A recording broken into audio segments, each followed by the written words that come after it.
first lecture, I think it's a little controversial and a lot of discussion afterward it would create.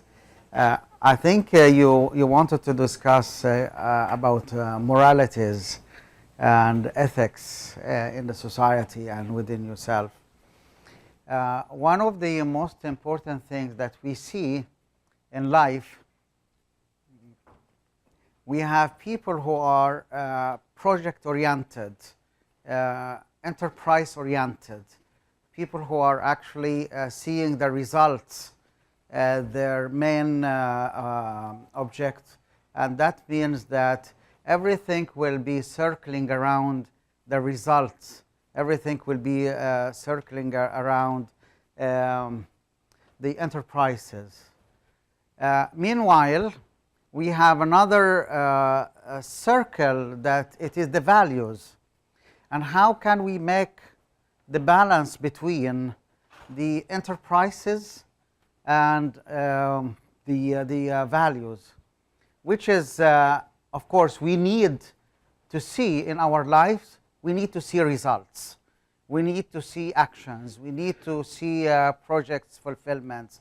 We need to see that there is fruits in our lives and we have it tangible.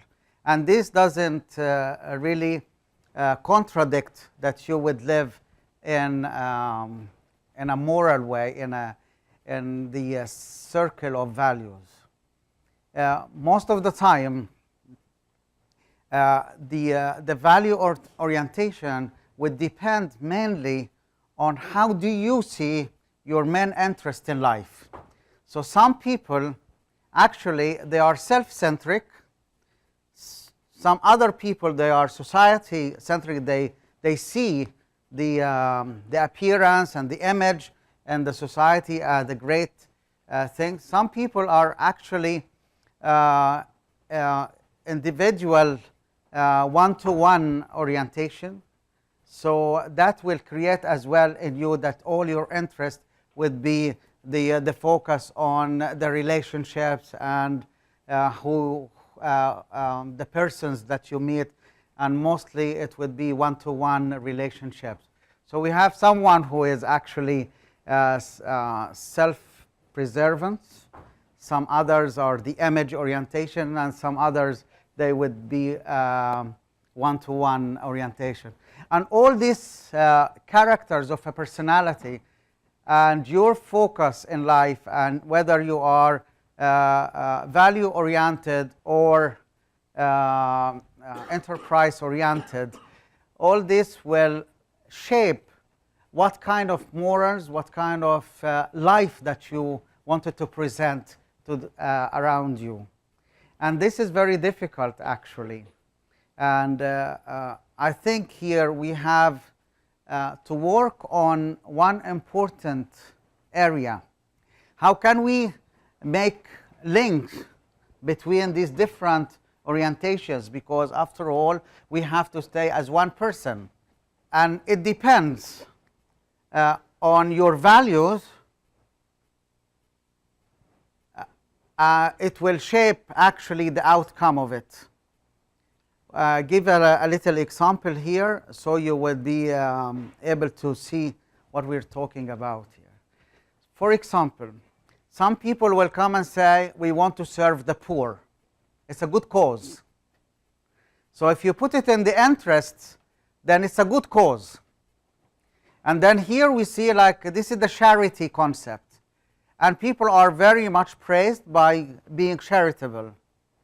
So people will sometimes will go and just do this. But if some people actually will be project-oriented, results-oriented, then you will find some of these people will go and do whatever kind of methods or ways to collect as much money, and the way that they distribute it. And the way that you collect it, it's all we are serving the poor. It's all good cause. It's all charity.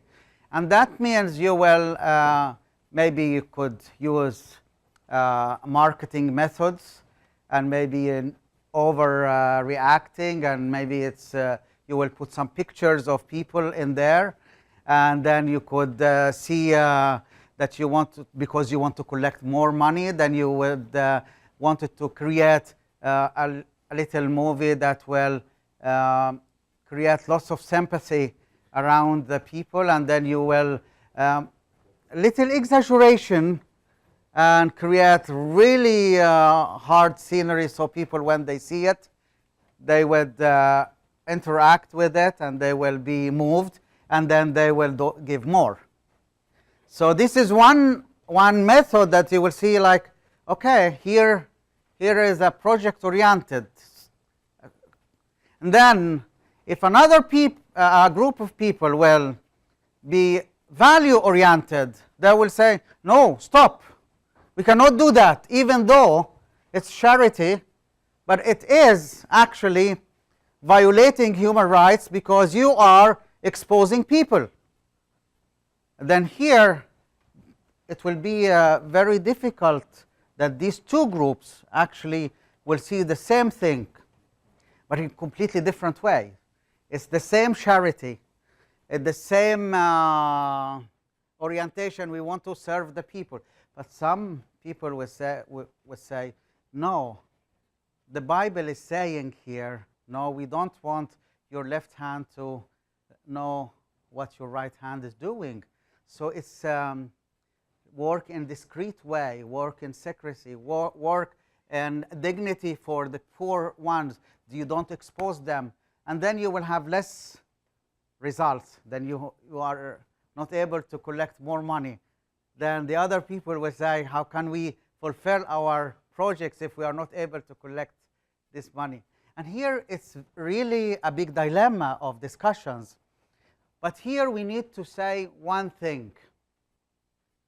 There are many controversies in the world, but can we put first of all the biblical truth as a priority in our life, or we will be self-oriented, results-oriented, enterprise-oriented?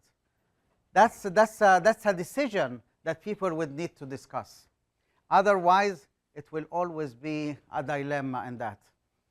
This is one level of it, if we take the same example of the charity. And then you will find some other people will go a little farther and they will say, no, charity would be the first level, this is too little for us.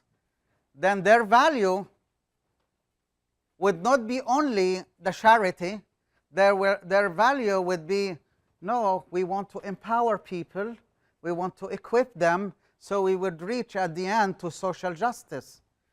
And then here, social justice becomes a value that is very heavy in this same project. Some people will see it as charity, some other people will see it as social justice, and then here we need to sit and go back to the biblical truth and see where the Bible actually is directing us. Is it the charity or social justice? What is the end goal here of what we are doing? And then the people here will start to think. Some people will say, okay, the charity concept is giving a good feeling, it's giving a nice image in the society that you are a charitable person. But then you will always keep one level here of relationship, a donor and a recipient. The charity will always keep this concept, a donor and a recipient. And as long as we keep this donor and recipient in our values, it will continue. And the people who will think of charity, they will always say that this is a good cause, this is a good value, then we do it this way. Whether they are project-oriented, enterprise-oriented, or value-oriented, they will accept it. But there is other people who will say, no, we don't accept that. We can accept charity as a first step, but only on condition that this first step would lead to social justice. And then here it becomes biblical. Then here it becomes that we understand the philosophy of the biblical truth that we as human beings should just share our resources. So here it's you see that there is a big difference, even though in one little thing that is not controversial. It's a very good image, charity. People wanted to help the poor. People wanted to help one another. Even though in the details in this one example creates lots of discussions. And then some other people will say, okay, if social justice is a human value, that it's very much praised in Christian theology, what is actually the particularity? What is actually the beauty of Christianity then, the beauty of the Christ example? Then we say, then we have another value. Then we need to go a little higher than the social justice. What is that? What's higher than a social justice? We take the Christ example that he would see the little things that the poor ones they have. Poverty here is not only poverty of resources of money. Poverty here could be poverty of knowledge, poverty of social involvement, and whatever kind of poverty. But here Jesus is giving us an example of appreciation. Those who would be able to see the beyond of actions, this is the Christian example. Then he would see the widow that he dropped 2 coins, that's value quarter. And Jesus, he would see it, and he would praise it, and he would see the beyond of it. It's not the value of the amount, it is the love that she has presented.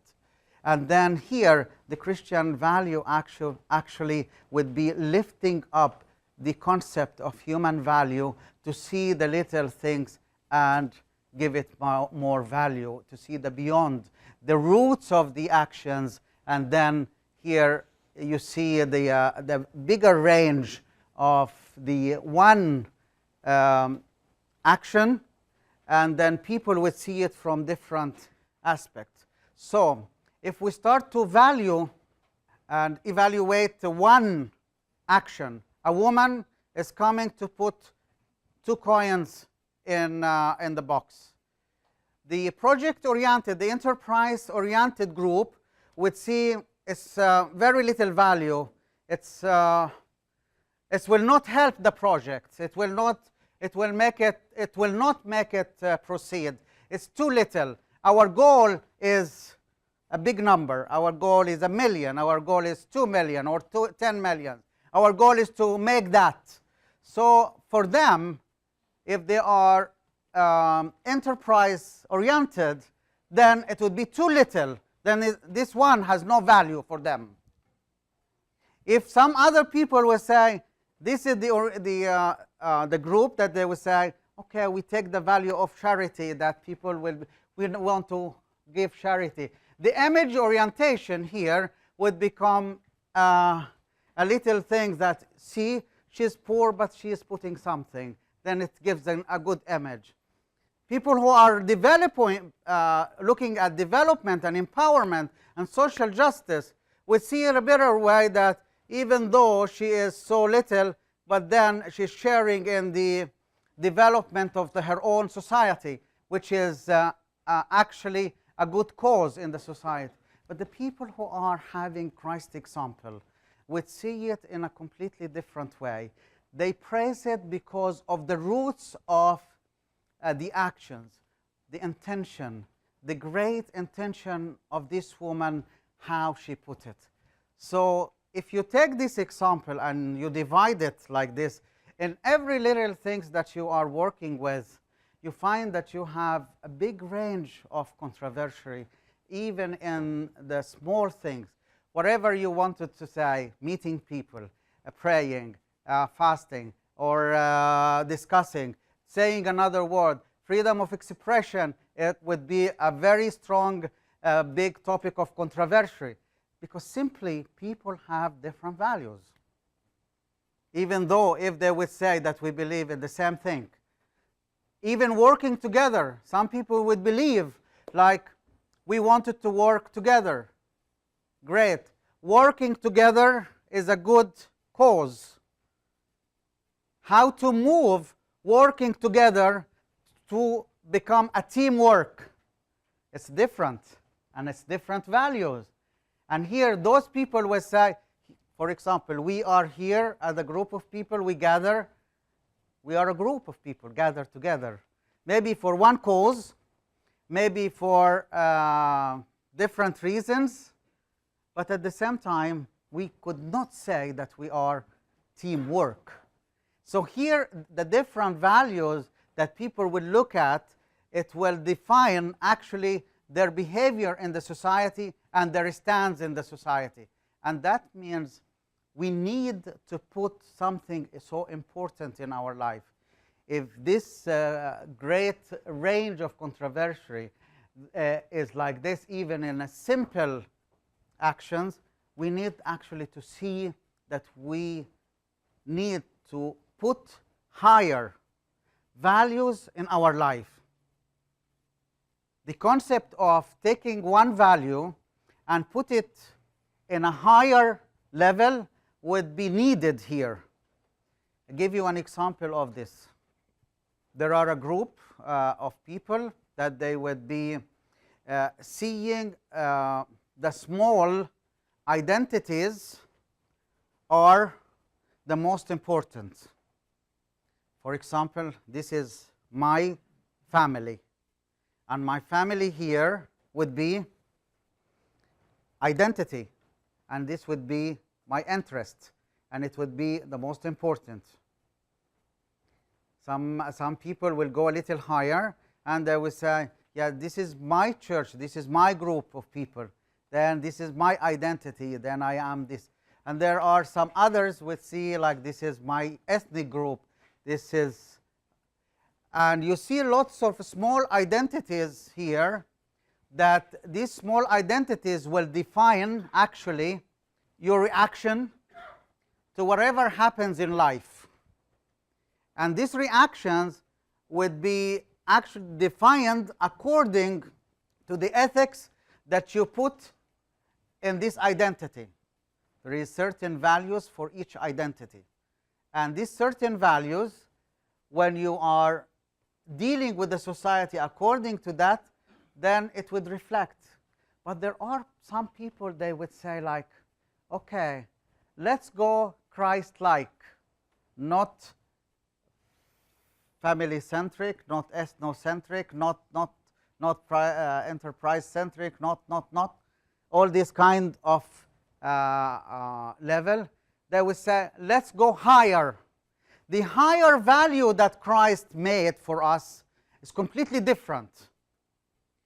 If you take the example of the Jewish community where Jesus lived, they would see themselves as very ethnic group,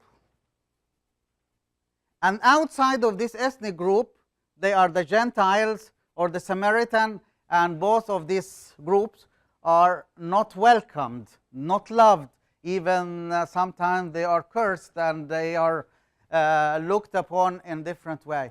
If Jesus will stay on this level of identities, his behavior would have been the same like the Pharisees, even though the Pharisees would have a good cause. They wanted to nourish the national unity. They wanted to nourish people to have a revival on the religious concept. They wanted to make a difference in the Jewish community. Even though they had a good cause, but their concept of identities stayed where it is. And if Jesus would have been living the same kind of values, we would not have been now being Christian, because it will stay there, because everything would be locked into this level. So the point here, there is sometimes a need that I take the smaller values or the smaller identities and go with it to the higher ones, and the higher ones that Jesus made is humanity. You start to open it up, open the concept of religiosity to a concept of spirituality, the concept of racism into a concept of universality. He brings it up higher value, which would be humanity. And that means that he started to put a level of a new perspective of the values. When you go up higher, you would see the perspectives in a different ways. So when you just go up higher to the humanity, then you would be able to see a Gentile, a Roman centurion, and then Jesus will come and say, I didn't see in the whole of Israel a face like that. Then he started to see him from another perspective. And that became a value in Christian life. A Samaritan, when Jesus wanted to give the best example for brotherly love, human interaction, he would say, I would give you an example of a Samaritan. And imagine if you are a Jew and you are listening to Jesus, who is praising whom? Who is praising a Samaritan, and he is putting the best example of love, and he is putting as a Roman centurion as the best example of faith. What is this? What are you doing with us? That means that Jesus wanted us to go higher, to the higher value, which is humanity, and look down to the other smaller identities. And then when we look down to the smaller identities, we'll see what? We'll see completely different perspectives. Then you will find yourself that you live your life as a beautiful tree, very good roots. A tree could have a very good roots, which is your own upbringing, which is your own value. But still, when you go higher, what you would do simply, you will open up like a beautiful tree that you will be able to embrace the whole world, the whole universe. And then you will be filled with security, because simply you will be able to have an owl in your branch, and you will welcome, and you could have a snake in the other branch, but you're not afraid, and maybe as some sparrows will come. Then here the openness of spiritual people will be fulfilled simply because of the roots strong, but the openness because they went to the higher value to see the smaller ones. So now we need to simply identify our personalities, where we are, identify our center and our focus. What is our focus in life? What's our vision in life? Why we are living? And the word why is a very important word in vocabulary. Why? Why? Everything has to go why. At the end, with this vision orientation, you will be able to see something different. But the third one, go higher in your values and see Christ's value, see the biblical truth. And that's why I advise you to start from now putting for yourself a personal code of life. Personal code for you. This is very personal. And I will show you how to do it, because I did it myself and I enjoy it. And for me, it took me a few years actually to come to see that I have a beautiful book that is my personal code. If you start from now, it will help you a lot in your future decision-making conflicts, because sometimes you are really actually in a conflict how to make a decision, and you're confused. It's simply because someone is telling you this and some other was telling you this. So I started with myself to put a code, a personal code of life for me. And I started like this. The first chapter, I put clear vision for me. A clear vision. And write it down. Sometimes we are always thinking that I can have a vision, I can do something, and you talk and talk and talk, but then you don't write it down. Why don't you try, while you are here these few days, sit and write your vision?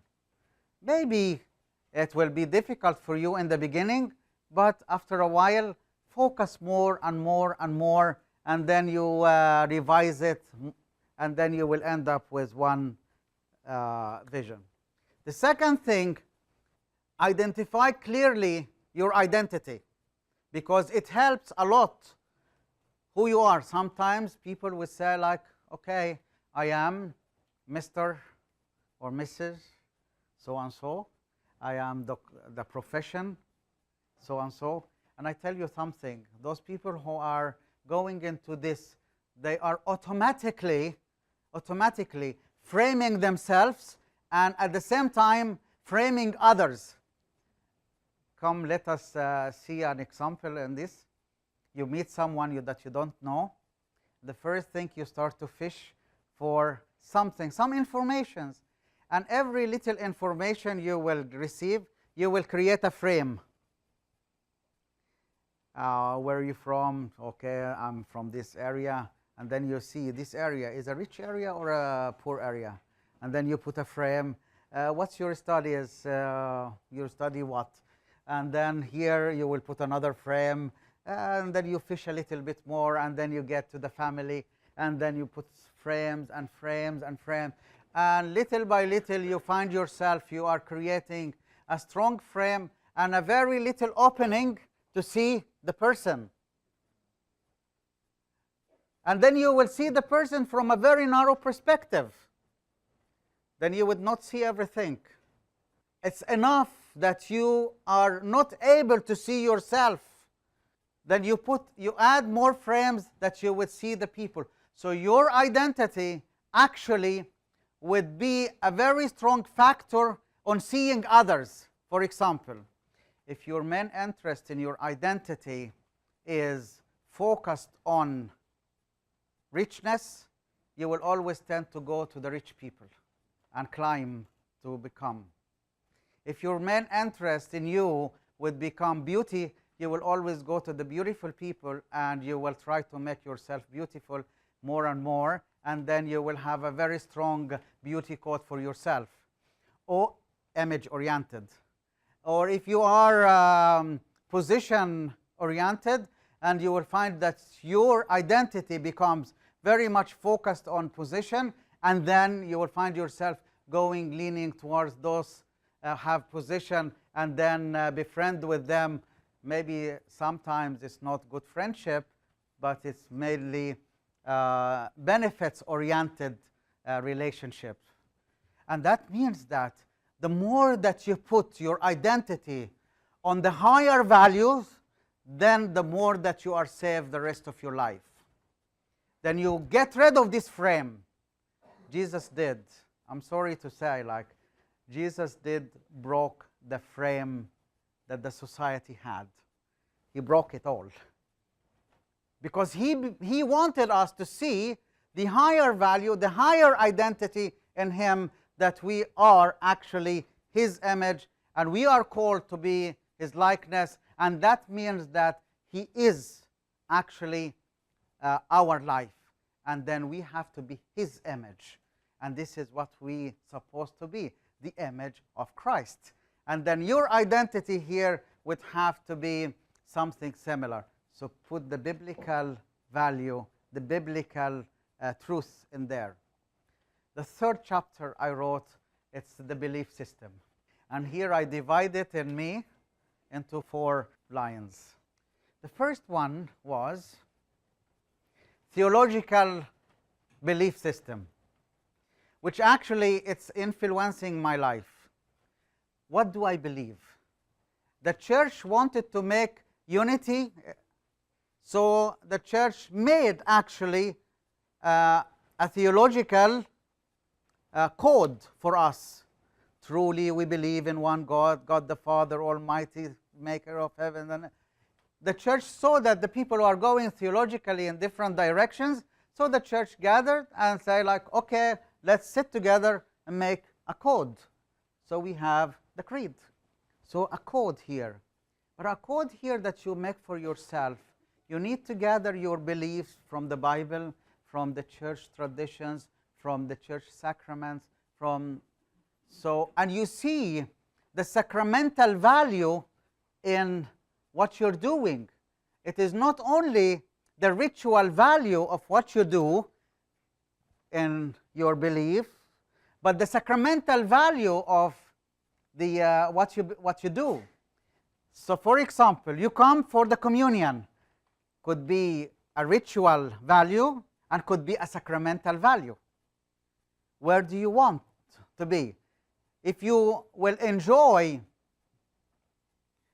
the appearance and the image orientation in the ritual value, because then you are image oriented, then you will enjoy being in the church, and people will come and tell you, okay, we have seen you in the church, you're beautiful, you are, did you see that? And then here it becomes an image oriented, and then you enjoy the ritual.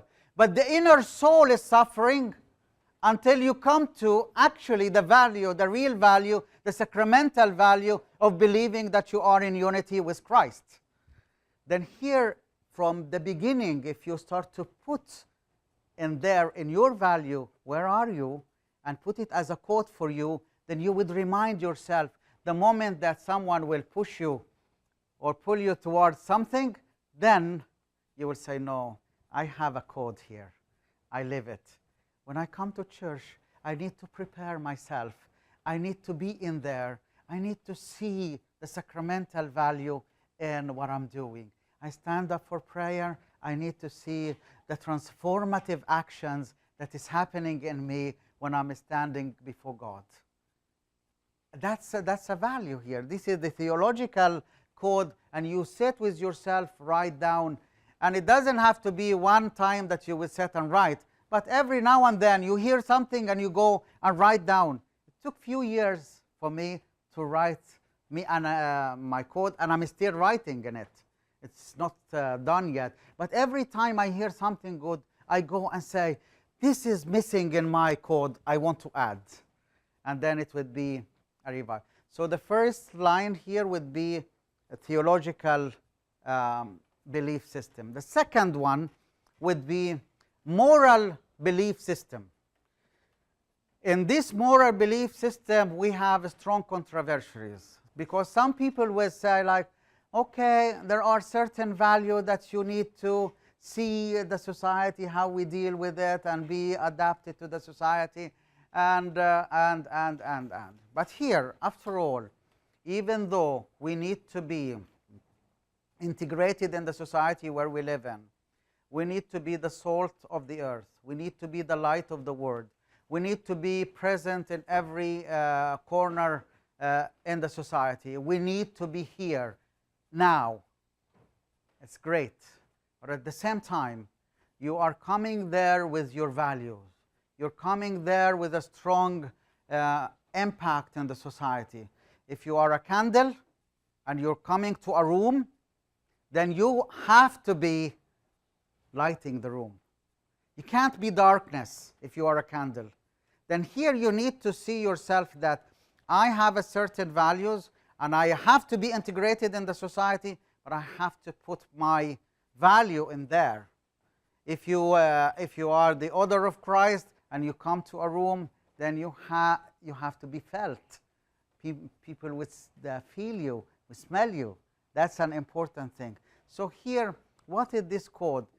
I take the code of Christ, the moral code of Christ, and put it to myself and say, okay, maybe now I cannot fulfill this point.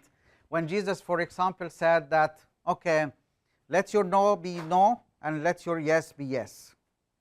It's clear cut. It's clear cut here in the Christian value, in the Jesus value. It's a clear cut. Then you say, oh, there are some points that I can't. It will create this and create. You write it down and say, like, I'm working on it on myself. I need to develop little by little, then, but I see that the code is written according to the biblical truth, not according to the changing society. And that's an important thing that you need to do. The third chapter I put is my self-image. How do I see myself? And this is something that a lot of people will suffer from, because always we tend to see ourselves like weak, bad, sinners. But I want to tell you something. Stand up. Look up.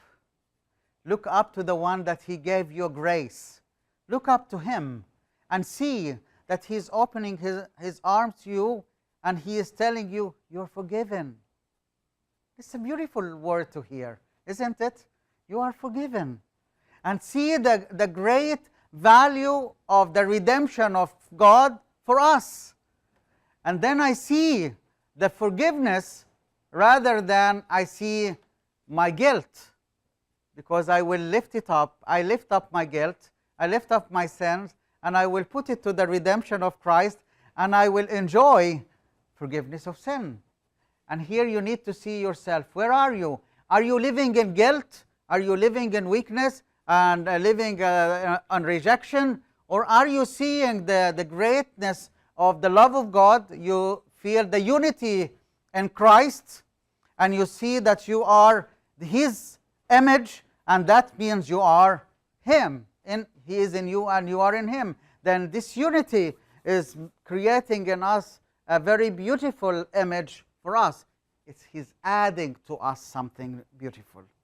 And the last thing I want to put here is we have something called historical code, which actually history lays a shadow on the values that we live in. And here you need to evaluate history and re-evaluate history. History, I mean here all kind of history. Sometimes there are historical moments that happen to a nation, and it lays a shadow on them. And there are personal historical moments that actually create a node in you or a spot in you. And here you need to evaluate things. And everything has to be put in context. You cannot take things out of context and then say, this is the code. Everything has to be put in context. That's why I would be very much supporting you, encouraging you to put a code for yourself. Create personal code. See the biblical truth in your life and put it clear.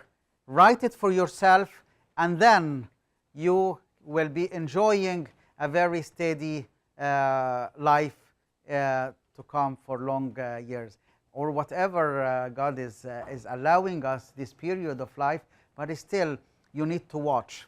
I will end up with a story that I can share with you in a very, but I will not comment on it. I leave you to think of it. It's a symbolic story.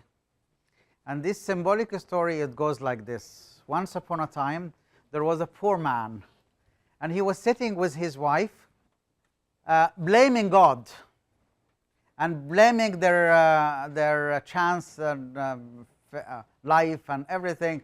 Why we are poor and the others are rich? Why?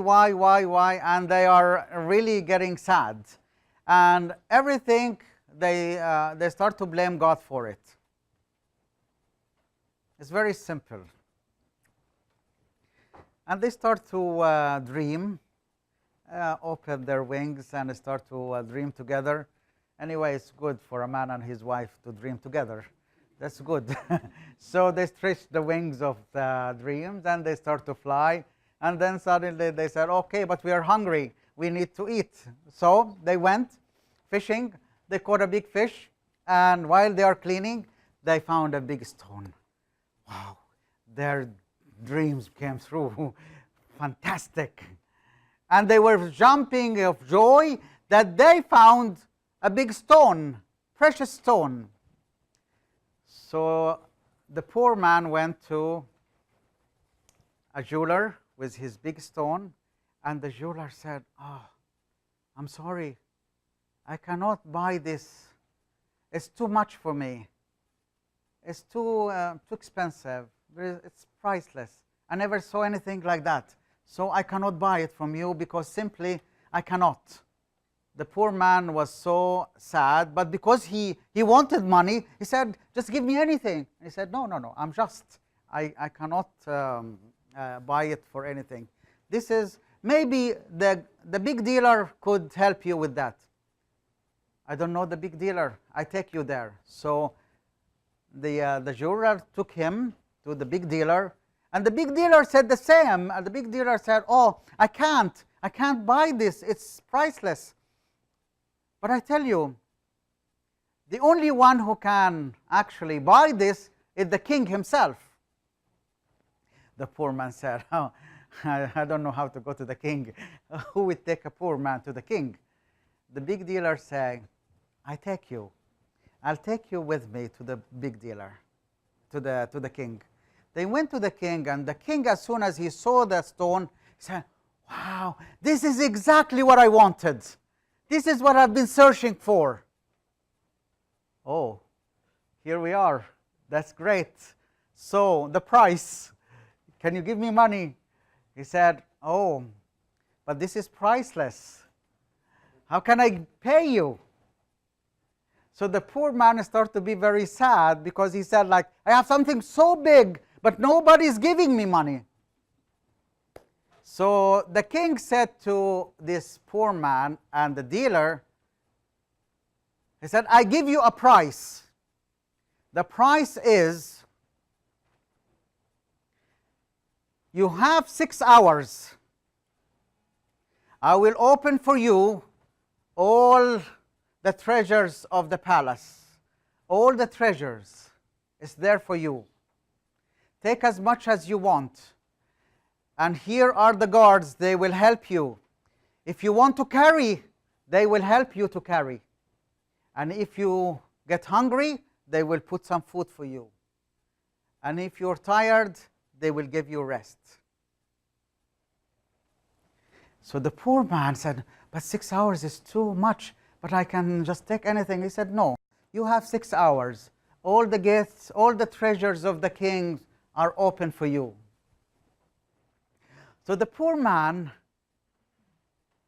as soon as he started his 6 hours, he went directly to the food and said, wow, I never ate anything like that. And he started to eat and eat and eat and eat. And he became so full. Then he said, oh, I'm so tired now. It's my, oh, maybe I will go a little bit for a rest. Just a small little rest. And he went and he saw a wonderful bed. I never saw any bed like that. So he jumped into the bed and he overslept. 6 hours later, all the doors of the treasures were closed, shut down. And the guards came, the ones they were helping him. They came and say, now, it's time to leave. Go. My stone, my big stone, you had your price. It's there. Look, my dear, we have all the treasures of the king is open for us. Now is the 6 hours to enjoy all the treasures of the king. He's giving us, in us, for us, to glorify him. And now it's your choice. Where is your focus? Your personal code of life will help you to choose your focus. God bless you, and glory be to God.